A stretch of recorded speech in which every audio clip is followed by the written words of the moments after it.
અમદાવાદમાં સગીરાને પ્રેમજાળમાં ફસાવીને દુષ્કર્મ આચરનાર વિધર્મી આરોપી ઝડપાયો છે। આરોપીએ સગીરાની સાથે મિત્રતા કેળવી સગીરાના પિતાના આ વાતની જાણ થતાં તેમણે યુવકના પિતાને વાત કરી હતી, જે બાદ યુવકના પિતાએ તે વિસ્તારમાંથી અન્ય જગ્યાએ રહેવા જતા રહ્યા। મકાન બદલ્યા બાદ પણ આરોપીએ સગીરાનો પીછો છોડ્યો નહીં અને સોશિયલ મીડિયાથી સગીરાનો સંપર્ક કરીને સગીરાને ઇમોશનલ કરી। સગીરા કોલેજમાં એડમિશન માટે ગઈ ત્યારે મળવાના બહાને સગીરાને હોટલમાં લઈ જઈ આરોપીએ દુષ્કર્મ આચર્યું અને અંગત વિડીયો બનાવીને સગીરાને બ્લેકમેલ કરવાનું શરૂ કર્યું।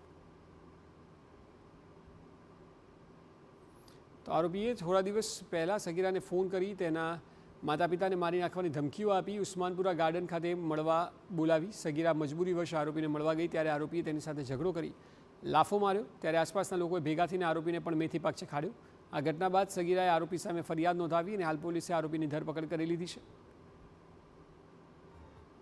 અને ફરિયાદીની જે સગીર વયની જે દીકરી જે છે એ અહીંયા સોલા પોલીસ સ્ટેશન વિસ્તારમાં એક શૈક્ષણિક સંસ્થા છે એમાં એડમિશન લેવા માટે આવેલા હતા અને આરોપી પણ તેનો સંપર્ક કરીને ત્યાં પહોંચી ગયેલ હતો અને એમને ચાલો વાત કરવું છે એ બાને લલચાવી ફોસલાવી અને એમની સાથે મરજી વિરુદ્ધ એમની ગાડીમાં બેસાડી અને સરદાર પટેલ સ્ટેડિયમ જે છે નારણપુરા પોલીસ સ્ટેશન વિસ્તારમાં એક આવેલ છે એમાં નેક્સન ઇન હોટલમાં એમને લઈ ગયેલા હતા અને એમની સાથે વાતો કરતાં કરતાં લલચાવી અને એમની સાથે એક શારીરિક દુષ્કર્મ આચરેલ હતું અને એ દુષ્કર્મનો એમને વિડીયો ઉતારેલો હતો।